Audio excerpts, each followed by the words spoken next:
Does your inbox look like this?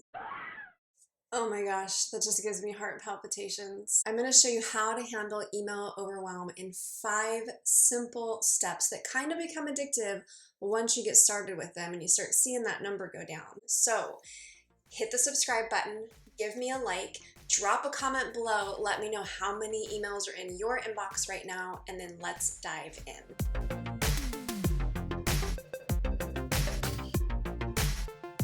What's happening, boss lady? My name is Tara Wagner, your belief breakthrough coach, helping you to get it done but feel really great doing it. And today we're going to talk about how to tame that inbox. I'm going to go through a few simple rules with you and then 5 steps that you can do in as little as 10 minutes a day. And make sure you watch to the very end to see what I do instead of some elaborate folder system, which I really don't believe in. Now, the worst I had ever seen until recently was like 10,000 emails. And I thought that was like insane. But I asked in my Boss Lady Facebook group for examples, and I got 5, and I got 10, and then I got 21,000, and then I got 83,000.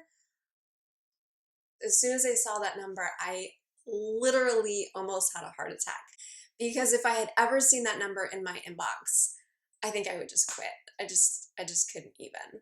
The thing about this is, though, it becomes really addictive. It becomes really fun to see that number drop. And I'm going to show you how to drop that number really fast without deleting anything that you might need or, don't want to lose sight of. I have had what's called a zero inbox for about the last 10 years. So because my inbox has so few in it, I went into a couple of their inboxes and did this with them. In one case, I was able to drop her inbox from about 12,000 to about 6,000. In another case, we were able to drop it about 6,000, which is about a third of her inbox in about 20 to 23 minutes. Also, just a note, we were in Gmail doing this. If you're using a different email provider, the same steps apply, but you may need to Google how to do similar things within your own email provider. All right, so let's get into this. I'm going to go through these steps and then I'm going to go into some common issues. So make sure you watch this video in its entirety and then come back and rewatch it when you're ready to actually go through these steps, okay? And if you haven't already, be sure to drop me a comment with how many emails are in your inbox now, or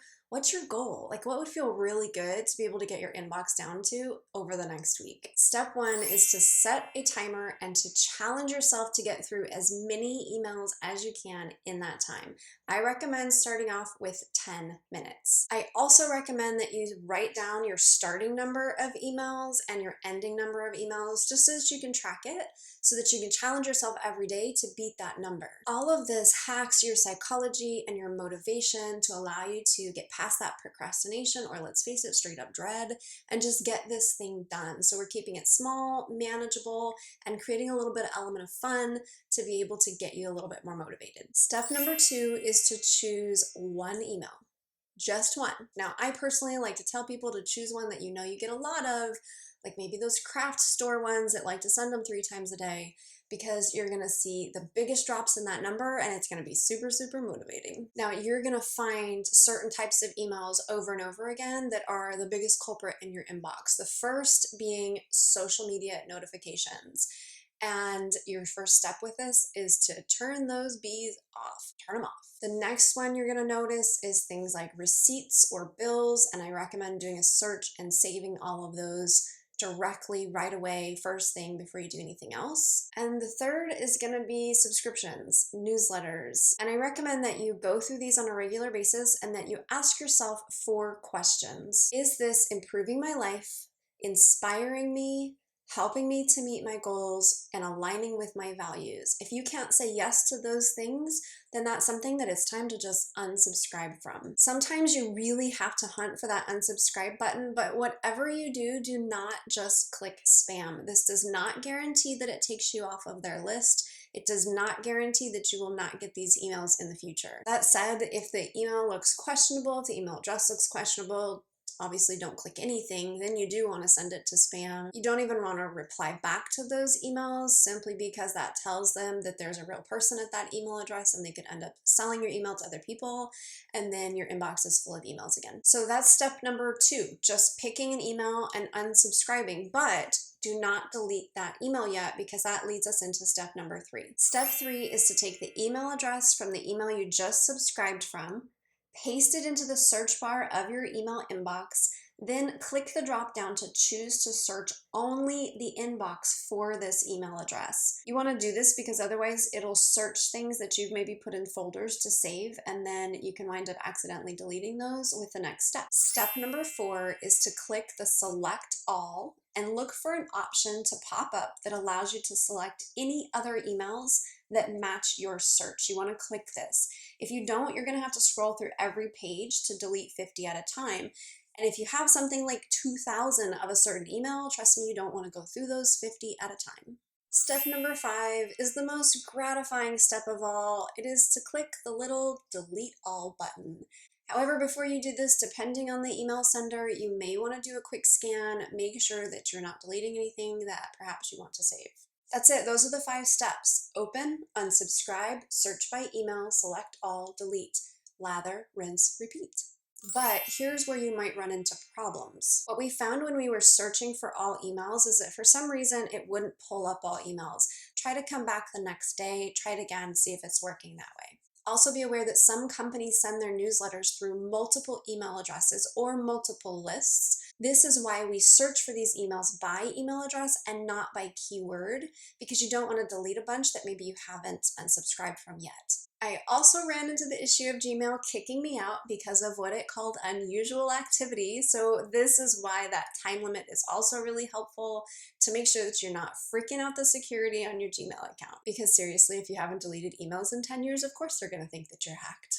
And another problem that you personally might face is just the fear of that mass delete, worrying that you are deleting something that is super important or that you're going to need down the road.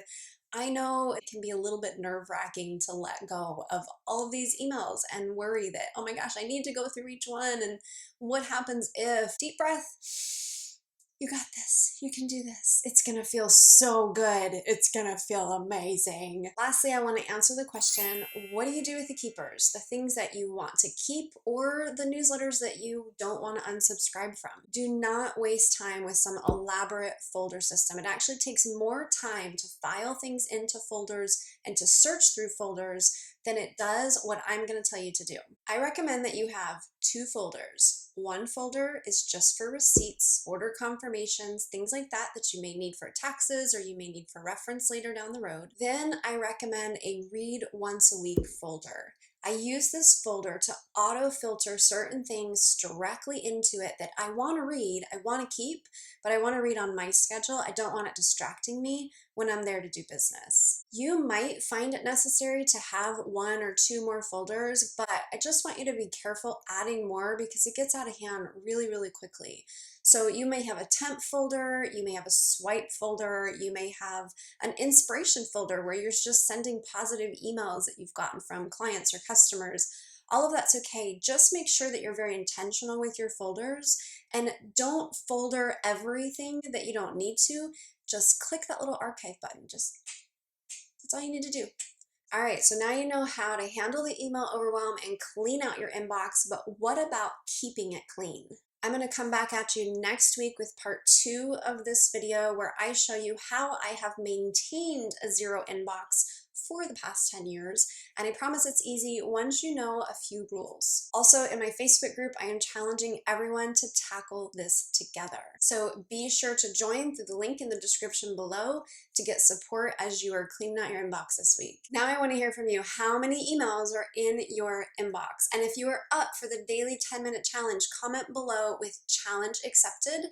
If you're one of my fellow boss ladies, be sure to join us in the Facebook group for support and accountability. Otherwise, be sure to hop back here and let me know how it goes. Then hit that like button because that helps a sister out a lot. Share this video far and wide because heaven knows we all need help with our email overwhelm right now.